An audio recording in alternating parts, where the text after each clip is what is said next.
بسم اللہ الرحمن الرحیم۔ کیونکہ میں آپ کو بالکل بھی نہیں جانتی اور نہ ہی میرا آپ سے کوئی تعلق ہے، اس لیے نہیں کرنا چاہتی میں آپ سے بات۔ انجان لوگوں سے بات کرنا مجھے بالکل پسند نہیں۔ دوسری طرف سے اس نے صاف اور کھری بات کر کے کال بند کر دی۔ کال کب کی بند ہو چکی تھی، لیکن اس کے دماغ میں سیرت کی باتیں گھوم رہی تھیں۔ اس نے دوبارہ کال ملائی تو سیرت کا سیل آف ہو چکا تھا۔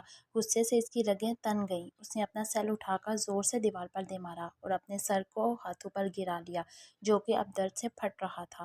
رات اس کی بے چینی اور مشکل سے گزری تھی۔ سر میں بہت زیادہ درد ہونے کی وجہ سے اب اس کا سر بہت بھاری تھا اور اس کی آنکھیں نیند نہ آنے کی وجہ سے سرخ ہو چکی تھیں، لیکن پھر بھی وہ اٹھ کھڑا ہوا۔ 2 دنوں سے وہ لیٹ اٹھنے کی وجہ سے جاگنگ پر بھی نہیں جا رہا تھا۔ آج اس نے جاگنگ پر جانے کا ارادہ کر ہی لیا۔ اس نے جاگنگ سوٹ پہنا، پانی کی بوتل اٹھائی اور گھر سے باہر آ گیا۔ وہ آہستہ آہستہ چلتا ہوا پارک میں آ گیا۔ وہاں کافی رش تھا، مرد، خواتین، لڑکیاں، لڑکے اور بچے سب موجود تھے۔ اس نے 2 چکر لگائے اور جاگنگ ٹریک پر بنے بینچ پر بیٹھ گیا۔ وہ اپنی سوچوں میں گم تھا جب اس کو 2 لڑکیوں کی آواز سنائی دی جو اس کے بارے میں ہی بات کر رہی تھیں۔ ارے یہ تو مشہور بزنس مین شاذل افندی ہے۔ ان میں سے ایک لڑکی نے اس کی طرف اشارہ کرتے ہوئے دوسری کو بتایا۔ ہاں یار، یہ کتنا گڈ لکنگ ہے، میں نے تو اس کو صرف ٹی وی پر ہی دیکھا تھا، آج پاس سے دیکھ رہی ہوں۔ دوسری نے بھی اس کو دیکھ کر پرجوش انداز میں کہا۔ وہ دونوں اس کو دیکھ کر بہت زیادہ ایکسائٹڈ ہو رہی تھی۔ شاذل جو ان کی باتیں سن رہا تھا، اس نے دل میں سوچا، یہ بھی لڑکیاں ہیں جو میری ایک جھلک دے کر دیوانی ہو رہی ہیں اور مجھ سے بات کرنا چاہتی ہیں، اور ایک وہ سیرت کریم جس سے بات کرنے کے لیے میں دیوانہ ہو گیا ہوں، اس کی جھلک دیکھنے کو پاگل ہو رہا، مگر اس کو اس بات سے کوئی فرق ہی نہیں پڑ رہا۔ بہت لڑکیاں اس کی دیوانی تھیں، لیکن اس نے کسی کی طرف آنکھ اٹھا کر بھی نہیں دیکھا تھا، اور جو اس کو پسند آئی تھی وہ اس کی بات تک سننا نہیں چاہتی تھی۔ اب وہ لڑکیاں اس کے پاس آ رہی تھیں، لیکن وہ وہاں سے اٹھ کر کھڑا ہو گیا۔ وہ کچن میں سوچوں میں گم بیٹھی تھی۔ اس کو شاذل افندی کی باتیں رہ رہ کر یاد آ رہی تھیں۔ غصے سے اس کا دماغ کھول رہا تھا۔ وہ سمجھ نہیں پا رہی تھی کہ وہ انسان اس سے چاہتا کیا ہے جو اس کے یوں پیچھے پڑ گیا ہے۔ وہ کسی اور کو بتا بھی نہیں سکتی تھی، اور سمرا کے پاس بھی ابھی سیل نہیں تھا جو وہ اس کو بتاتی۔ سیرت بیٹی، کیا ہوا، ایسے کیوں بیٹھی ہو، طبیعت تو ٹھیک ہے تمہاری؟ زبیدہ بھی جو کچن میں کچھ لینے آئی تھی، وہ اس کو ایسے بیٹھے دیکھ کر پریشان ہو کر بولی۔ میں بالکل ٹھیک ہوں امی، آپ پریشان نہ ہوں۔ وہ ان کی آواز سن کر یکدم چونک کر بولی اور سیدھی ہو کر بیٹھ گئی۔ سیرت، تمہاری پھپھو کا فون آیا تھا، وہ ہم سب کو رات کے کھانے پر بلا رہی ہیں، انہوں نے اس کو بتایا۔ تو ٹھیک ہے امی، کب جانا ہے، اس نے آہستہ سے پوچھا، اور پھر سے کام میں بزی ہو گئی۔ وہ رات والی باتوں کو بھولنا چاہتی تھی۔ رات سے اس نے اپنا سیل بھی آف کیا ہوا تھا، ابھی تک آن نہیں کیا تھا۔ وہ سیرت کی باتوں کو ذہن سے نکالنے کے لیے آفس آ کر کام میں بزی ہو گیا۔ آج ماما لوگوں نے سیرت کے گھر رشتہ لے کر جانا تھا، لیکن وہ پھر بھی آفس آ گیا تھا۔ اس کے دماغ میں سیرت کی باتیں گھوم رہی تھیں۔ اگر اس نے انکار کر دیا تو اس کے آگے تو اس کی سوچ بھی رک گئی تھی، اور نہ ہی اس سے آگے کچھ سوچنا چاہتا تھا۔ یکدم سے اس کا دل سارے کام سے اچاٹ ہو گیا تو وہ سب کچھ چھوڑ چھاڑ کر گھر آ گیا۔ وہ لوگ سیرت کے گھر جانے کے لیے تیار ہو چکے تھے۔ وہ لوگ اپنی ماسی سغرا کو بھی اپنے ساتھ لے کر جا رہے تھے۔ سمینہ بیگم نے سب چیزوں پر ایک نظر ڈالی اور پھر انہوں نے پھلوں اور مٹھائیوں کی ٹوکریاں راجو سے کہہ کر گاڑی میں رکھوائیں۔ وہ خاموشی سے سب دیکھ رہا تھا۔ احد اس کو تنگ کرنے میں مصروف تھا، لیکن وہ پہلے کی طرح ہی سنجیدہ تھا، اور یہ بات احد نے بھی نوٹ کی تھی۔ کیا ہوا تمہیں بیٹا، کسی چیز کی کمی تو نہیں؟ نکسک سے تیار سمینہ بیگم نے اسے پوچھا۔ وہ بہت خوش اور پرجوش تھیں۔ بیٹے کی خوشی میں ہی ان کی خوشی تھی، اور وہ چاہتی تھیں کہ کسی چیز کی کمی نہ ہو۔ نہیں ماما، کوئی کمی نہیں ہے، آپ نے جو بھی انتظام کیا ہے بہت اچھا ہے، اس نے سنجیدگی سے کہا۔ وہ ماں کی خوشی دیکھ رہا تھا، وہ اس سے بھی زیادہ خوش تھی۔ ٹھیک ہے، اب ہم چلتے ہیں سیرت بھابھی کے گھر، اور تو یہاں بیٹھ کر ہمارے واپس آنے کا انتظار کر۔ احد نے اس کی طرف دیکھ کر شرارت سے آنکھ دبا کر کہا، اور فرنٹ سیٹ پر بیٹھ گیا۔ باقی سب بھی بیٹھ گئے۔ گاڑی گیٹ سے باہر نکل گئی تھی، پر وہ ابھی بھی وہیں کھڑا تھا۔ اس کا دل کیوں پریشان تھا، اس کو سمجھ نہیں آ رہی تھی۔ سیرت، تم بھی تیار ہو جاؤ، تمہارے بابا آنے والے ہوں گے، تمہاری پھپھو کہہ رہی تھیں کہ وہ سارم کو بھیجے گی ہمیں لینے کے لیے۔ وہ مغرب کی نماز پڑھ کر فارغ ہوئی تو زبیدہ بی نے اس کو کہا، اچھا امی، آپ بھی ہو جائیں تیار، میں نے آپ کے کپڑے پریس کر دیے ہیں، اس نے آہستہ سے کہا اور اپنے کمرے میں آ گئی۔ سارم کا نام سن کر اس کی فیلنگز عجیب ہو رہی تھیں، شاید اس لیے کہ اب ان کا رشتہ بدل چکا تھا۔ وہ تیار ہو کر نکلی تو ماسٹر جی بھی آ چکے تھے۔ بابا، آپ بھی تیار ہو جائیں، اس نے ماسٹر جی سے کہا۔ ہونے لگا ہوں بیٹا جی، ویسے بھی میں نے کون سا زیادہ ٹائم لگانا ہے، انہوں نے پیار سے کہا، اور تیار ہونے کے لیے اندر چلے گئے۔ وہ صحن میں بکھرا ہوا سامان سمیٹنے لگ گئی۔ آج موسم پھر سے بدلا ہوا تھا، کسی بھی وقت اچانک ہی بادل نمودار ہو جاتے تھے اور پتہ بھی نہیں لگتا تھا۔